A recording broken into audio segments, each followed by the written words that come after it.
Good Sunday morning, everyone. Thanks so much for joining us as we honor all of our veterans on this day. Thank you for your service to our great country. President Trump just arrived at Surin American Cemetery.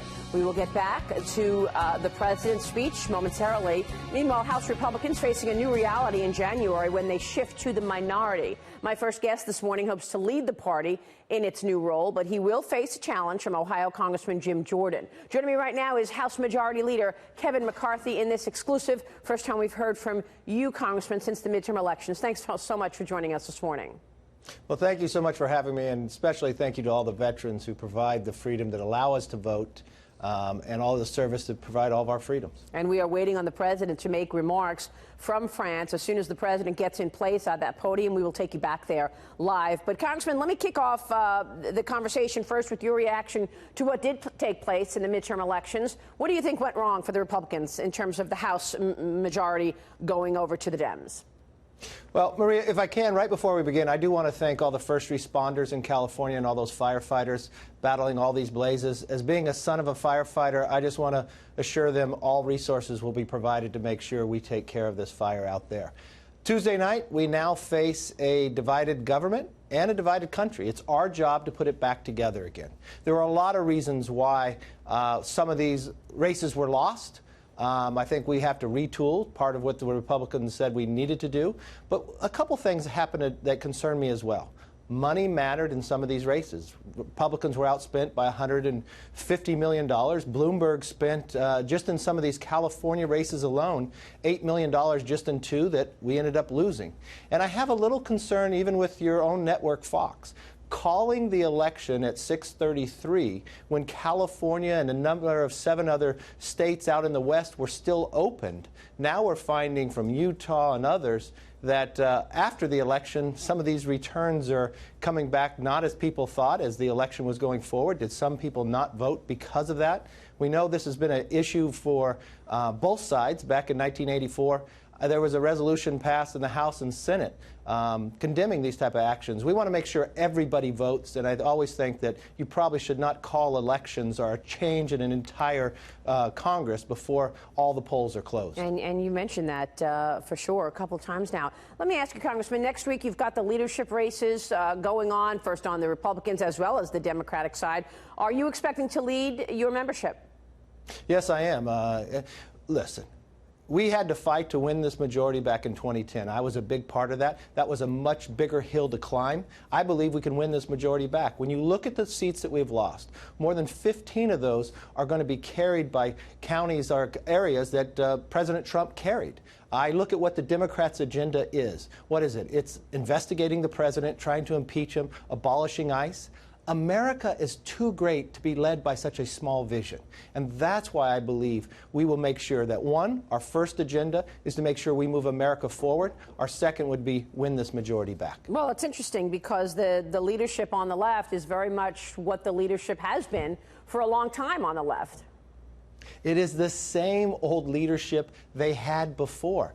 They're bringing back Nancy Pelosi, Steny Hoyer, and Clyburn. These are the exact same people that America rejected, and they never changed course. That's why I believe Republicans, not only if you look at what we've been able to achieve, the economy, the strongest one we have in more than 50 years, rebuilding our military, reforming our VA system, stopping the opioid movement of going through, being able to combat that. We have an agenda to continue and make this country move in the right direction. Let's talk about the agenda in the next 7 weeks while you are still in the majority. What can get done in the next 7 weeks? And then I want to ask you about working with the Democrats.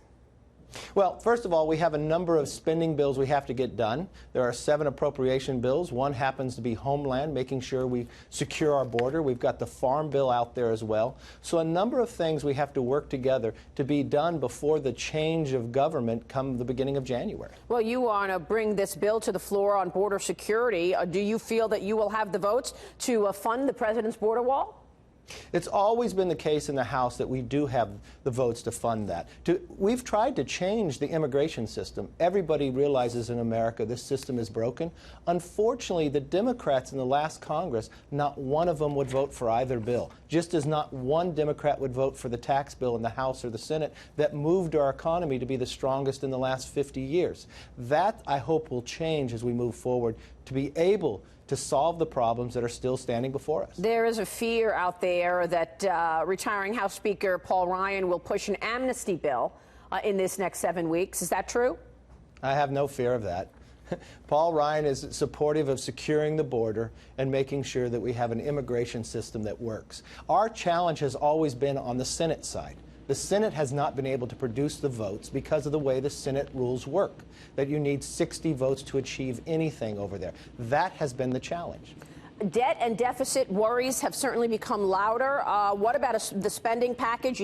You mentioned the two bills. Tell us about spending and whether or not there are any plans in place to cut spending, given the trillion-dollar deficits that we face in the coming years and $21 trillion in debt. Well, first you want to look at what happened under the 8 years of Republicans being in the majority. It's the history of government to always increase spending every year. When you look at what we will be spending discretionary, that part that Congress has control over, we will be $13 billion less than we were when we took over back in 2011, the last time Nancy Pelosi was Speaker. If you look at those 8 years and you look at what Congressional Budget Office said we would be spending today, having 8 years of Republicans, overall total spending, we have saved $4.3 trillion by having Republicans in control. Now, we've got a lot further to go. We've got the economy growing at a pace no one thought we could. Right. It is in the best scenario to actually get us back to a balanced budget. And that's one thing Republicans will focus on, even though we're in the minority. And, of course, the president will lay out his budget come January, and then you will be working in a new era with the Democrats in the majority. What realistically can get done with the Dems in the majority? You just said much of the platform on the left is to investigate the president. So what do you believe can get done legislatively? Well, we'll want to find common ground. We will look to make sure we continue to make our military strong, make sure that we can combat China and others and their aggressive actions, and also when it comes to trade expanding. We want to find places that we can find common ground, but those places that we principally disagree with, we will stand up strongly to show America the difference to make sure that we can continue to grow this country. Well, you wonder if the president makes a policy mistake by agreeing to something like an infrastructure package where there seems to be common ground, but costs $2 trillion, adding to the debt. I mean, isn't it true that we're spending $1 billion a day just on interest payments, given the fact that interest rates are moving up? Well, you look at with interest rates moving up, Medicare, Medicaid, Social Security, if we want to protect those for the future, we've got to be able to secure those. And that means finding common ground to solve the problem as we move forward. Republicans have been very successful in these 8 years of bending that cost curve on the discretionary funding that we have control over. Democrats were not. We're actually spending $13 billion less in discretionary money today over the last 8 years, the last time Nancy Pelosi was Speaker. That's a real concern to me that they come back to their old ways, because remember, they won a majority only because history repeated itself, not because they had an agenda that moved America in the right direction. We're going to speak momentarily with one of your colleagues on the left, Congressman Cicilline, who wants a leadership position in the Democratic Party. He's got his races next week as well. He's on the Judiciary Committee, and he has been very vocal about saying he wants to see the president's tax returns. That's going to be one of the priorities of the Judiciary Committee. Your thoughts on how you and the Congress will deal with all of the investigations that are sure to come? Will the Democrats be able to stop the president's agenda? Well, I don't think the Democrats are going to be able to stop just the agenda, because look at how much we've been able to grow. I know what the Democrats want to do, just investigations and impeachment. But as I said before, America is too great for a vision so small. I believe what we're able to achieve as we move forward is finding where we grow economically. We're able to secure that middle-class tax cut and make it permanent, whether we're able to continue to give raises to our military, whether we're able to combat the opioid problem in this future, and actually curtail this debt that we have that's going to hurt the future generations. Well, I mean, how do you do that, though? I mean, if you're talking about protecting the military, you're talking about making sure that those raises go in place, then you're also talking about, cutting spending or getting that balanced budget back in place. The only option left is to cut some of the entitlements, right? Social Security, Medicare, Medicaid. Well, the real fear I have is what the Democrats plan to do. They believe Medicare for all, a government-controlled health care system. This is what's more than 100 of the Democrats have co-sponsored inside the House. That will bankrupt Medicare. More than 50% of Americans get their health care from their employer. That will become illegal in the process. It would break the system that we currently have.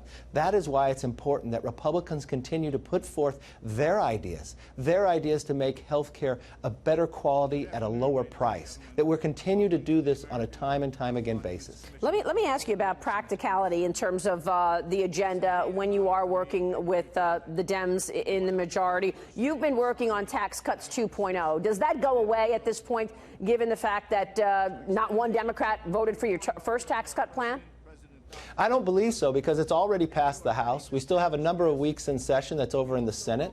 We will continue to fight for it because, Maria, it is the right principle, it is the right policy, and that should overcome politics. We should put people before politics, and I'll be excited to see the day that the Democrats want to join us with that. So you say that the tax cut 2.0 plan, where the president wants to cut taxes for the middle class an additional 10%, and you want to make the individual cuts permanent, that will be taken up. You feel that that is going to be something that you can work with the Democrats to pass? Well, before we left in October, we had passed the tax cuts 2.0 that made it permanent. So that is sitting over in the Senate. So there is still time for them to take that up in the Senate before January comes. Okay. And in terms of practical success, in terms of other legislation, what is possible? Can you tell us something that you feel you actually can get done in the next 2 years? You said you want to move the country forward and win the majority back. Well, I'm hopeful we could come together on trade. The president was able to negotiate an agreement with Mexico and Canada that put America in a stronger position. We will take that up in the new Congress. We should make sure we put America first. Make these markets open up more to American products and be able to combat what China is doing as well. I'm hopeful that we could come together with Democrats. Any place I could find common ground, I'll be the first one to be able to get there. But when I disagree philosophically and on a principle, I'll be the first one to stand up. In that vein, there was an article in the Journal just last week on Friday that said that the new House leadership come January 19 will be able to slow down the president's USMCA. This is the updated NAFTA deal. Do you expect that deal to be ratified, or will the Dems slow that down? You know, only time will tell. I'm hopeful they will not slow it down, because if the Democrats slow this agreement down, it only slows America's economy down.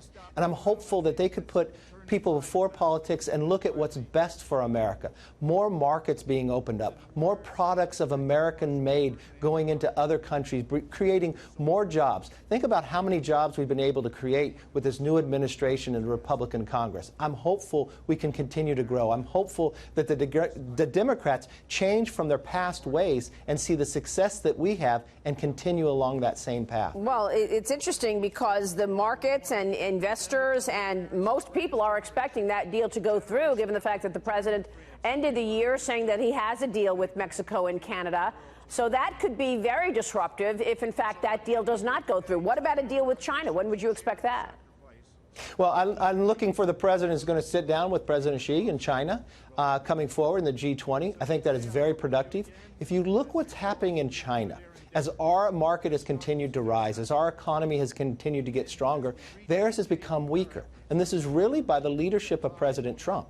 I am thankful that I think China will find it is in their best interest to sit down with America and find that they need to come to a fair and honest agreement, not one that we currently have. And I think the entire world will be successful because of that leadership.